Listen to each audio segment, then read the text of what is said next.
Nous allons regarder dans cette nouvelle vidéo sur 3D Exchange les bases du logiciel. Regardons en premier tous les formats que l'on peut importer. File, Open, et ici on retrouve donc les formats que l'on peut importer. iProp, iAvatar, VNS, FBX, BVH, OBJ, 3DS et SKP. Donc tous ces formats correspondent à différents logiciels. Il existe plusieurs façons de charger un objet dans l'éditeur. Alors première façon, c'est de faire File, Open et de choisir par exemple les formats SKP. Alors je peux prendre ici par exemple un piano, ouvrir, et là on a donc notre premier objet au format SKP. Le format SKP est un format qui est dérivé du logiciel SketchUp. Donc c'est un logiciel qui permet de dessiner et de créer des objets en 3D. Les autres formats du type FBX, 3DS proviennent de logiciels professionnels comme 3ds Max, Maya, Motion Builder, XSI. Si l'on a par exemple un format FBX, eh bien on peut faire un drag and drop dans la scène, faire OK par exemple, et l'on obtient donc ce personnage dans le logiciel. Si l'on a par exemple le logiciel ilClown 5 qui est ouvert, donc que l'on voit ici, eh bien on peut faire aussi des drag and drop par rapport aux images. Par exemple cette Jeep, on peut l'importer dans le logiciel très facilement. La même chose pour les personnages.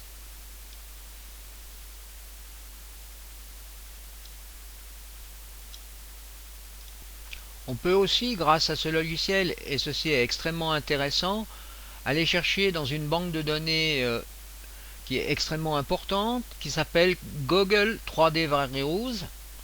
Alors, en général, ce sont des modèles qui ont été créés avec le logiciel SketchUp, mais il existe beaucoup d'autres logiciels aussi qui sont intégrés dans cette bibliothèque. Alors, tapons Dragon par exemple. Regardons tous les dragons qui sont disponibles. Alors on va prendre par exemple ce dragon là. Alors on voit ici en 3D le dragon. On fait un download modèle. On le met à un endroit donc sur le disque dur de notre ordinateur. Alors ici vous voyez j'ai une banque de données objet 3D Virus. Alors ici bon je vais quand même changer le nom. Je vais marquer dragon. Vous voyez, c'est du SKP. Je fais enregistrer et automatiquement le dragon vient dans notre logiciel. Alors ici forcément il y aura des corrections à faire, mais c'est le principe qui est intéressant pour charger un modèle. Nous venons donc de voir la façon de télécharger un objet. Maintenant nous allons voir la façon d'aligner cet objet dans l'éditeur pour pouvoir le réutiliser dans iClown par exemple. Pour réaligner un objet, on affiche en premier les coordonnées X, Y, Z, donc qui se trouvent ici, pour avoir une référence. Ensuite je vais dans File et je tape ici table et chaise et je choisis ce modèle. Et là vous constatez que ce modèle n'est pas centré sur le plan ici X, Y, Z en 0. Donc je clique ici sur le bouton aligner to ground et regardez ce qui se passe dans l'éditeur. Voilà, les objets sont bien alignés. Maintenant nous pouvons redimensionner donc les tables et les chaises par rapport à un dummy qui est ici. Si on clique à cet endroit, vous voyez un personnage qui donne la notion donc de la hauteur et des dimensions pour le logiciel iClown. Alors ensuite vous pouvez donc changer l'échelle à cet endroit. Vous voyez, vous pouvez diminuer par rapport au personnage pour redimensionner la scène. Les dimensions actuelles ont l'air assez correctes, donc je reviens à 100%. Et maintenant je vais exporter tout ceci dans iClown. Donc je sélectionne toute la partie du maillage. Ensuite je fais IC et je fais ici OK, vu que je suis le target, la cible c'est le programme iClown 5. Ici c'est le nom, je laisse les textures au format 1024 par 1024 et je fais OK. Ensuite je vais dans le logiciel iClown et là quand on va dans Set Custom, on retrouve table et chaise que l'on associe donc à la scène. On voit par rapport à notre personnage ici, eh bien les objets sont à peu près correctement positionnés et dimensionnés. Alors regardons les outils qui se trouvent ici. Donc là je clique sur table et chaise. Donc là vous avez ces trois outils qui s'ouvrent. Alors là vous avez la possibilité donc de sélectionner un objet dans la scène. Alors si je clique par exemple sur la chaise, vous voyez la chaise est sélectionnée, donc on le voit aussi ici. Alors je reviens sur table et chaise. Ensuite par exemple, vous voyez, on peut redimensionner tous les objets en même temps suivant les axes que l'on veut. Donc voilà. On peut aussi faire une rotation.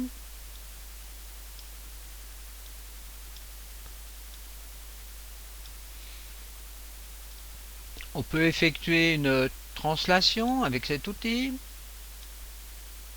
Donc là, vous voyez, on peut déplacer. Si je fais Align to Ground, eh bien, je recentre dans la scène. Les outils qui se trouvent ici agissent plutôt sur la caméra. Donc le zoom de la caméra, la translation de la scène et la rotation de la caméra. Ici, on peut supprimer la grille. Les raccourcis clavier sont donc les suivants. Pour sélectionner, c'est la touche Q. Pour W, c'est la touche déplacement des objets. Et la rotation R, l'échelle de l'objet. Et puis pour la caméra, c'est la touche X qui vous permet de soit faire tourner, soit faire une translation avec les boutons de la souris. Je peux aussi sélectionner des objets d'une autre façon.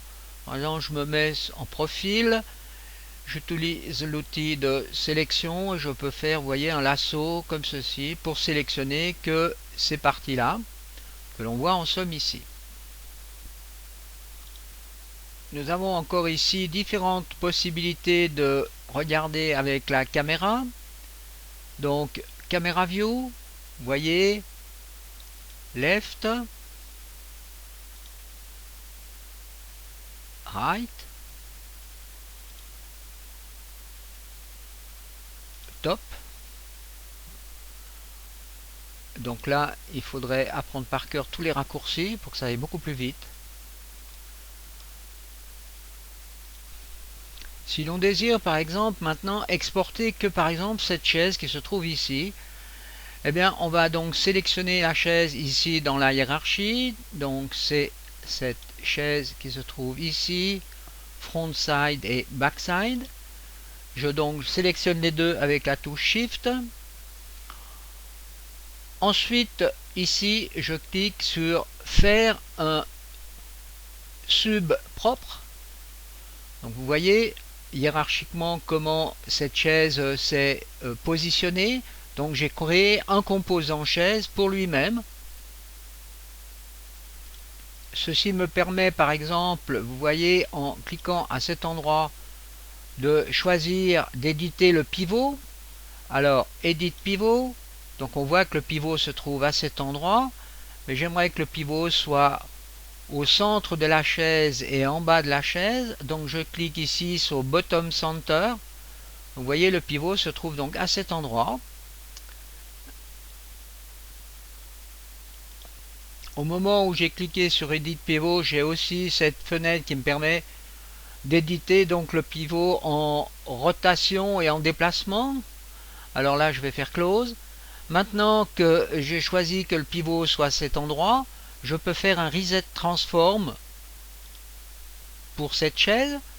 Et maintenant, je vais pouvoir exporter cette chaise pour elle-même. Donc en sélectionnant par exemple le front side et le back side. Alors c'est clair que je pourrais sélectionner que le front side, car cette partie intérieure n'est pas très nécessaire, mais bon, là je vais faire les deux pour l'instant. Et je fais donc IC, je donne le nom de chaise, OK. Maintenant je vais dans iClone 5, je retourne dans 7, Custom, chaise, et voilà la chaise que je viens d'importer. Donc j'ai une chaise pour elle-même, c'est extrêmement intéressant. Alors pour savoir si je dois exporter le front side et le back side, je peux, vous voyez, désélectionner ici. Donc voilà, donc cette partie elle est quand même nécessaire pour la construction de la chaise. Dans le cas présent, on serait obligé de garder les deux. Alors maintenant, on peut toujours revenir comme à l'origine en faisant Remove Subpropre. Et la chaise a de nouveau été réintégrée. Regardons encore ce que l'on peut faire au point de vue matériel sur ces objets. Donc là, vous allez dans la partie matériel des objets. Donc là, on voit l'objet qui est utilisé dans cette partie de la chaise. Et de l'autre côté, ici, on a l'autre partie de la chaise. Alors, on peut bien sûr changer les matériaux en allant chercher dans Load matériel un autre matériel dans la librairie. Alors, je vais prendre par exemple le Wood 3. Voilà. Donc, on voit première chose que ce Wood 3 n'agit que sur cette partie. Alors il va falloir peut-être utiliser ici l'outil de peinture pour peindre toutes les parties de la chaise qui n'auraient pas été bien texturées. Ensuite on peut encore alors changer aussi cette partie là. Donc je vais dans la deuxième partie, dans cette texture, Load matériel, essayons une autre texture.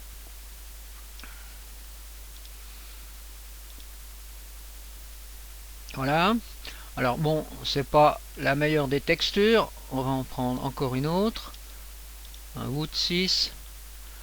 Voilà, par exemple, on a ici une texture un peu en forme de parquet. Alors, soit on laisse ceci comme c'est texturé ici, ou bien alors on peut encore maintenant, vous voyez, changer le thinning et la façon de mapper donc les coordonnées UV sur cette partie. Alors je vais utiliser ici Box, je fais Applique en bas, et vous voyez ça change complètement donc la texture, elle est appliquée maintenant correctement, et je pourrais jouer sur le thinning, donc sur la répétition du pattern ici. Je peux encore rajouter une couleur par-dessus les textures. Alors je sélectionne les deux parties de la chaise, je vais dans cette partie Diffuse Color, je choisis par exemple une couleur un peu différente. Alors je vais prendre un rouge intense, je fais OK. Ensuite je fais affecter tous les matériaux, et vous voyez que la chaise est beaucoup plus rouge.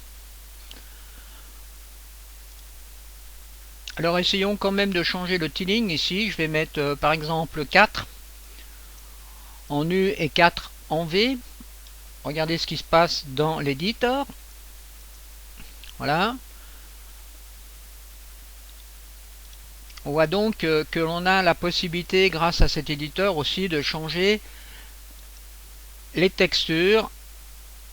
Alors maintenant, encore une chose, ici vous avez un système d'éclairage. Vous voyez, suivant quel éclairage on utilise ici, soit un éclairage à 3 lampes. Donc on a un éclairage, vous voyez, qui est de chaque côté de la chaise, qui nous permet de voir un peu mieux les effets sur les matériaux ici, à cet endroit. Alors si on regarde l'effet spéculaire, on peut le supprimer ici. Voilà, on peut l'accentuer.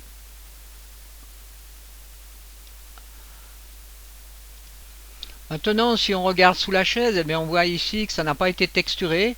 Donc on peut texturer donc avec l'outil de peinture pour fignoler notre chaise.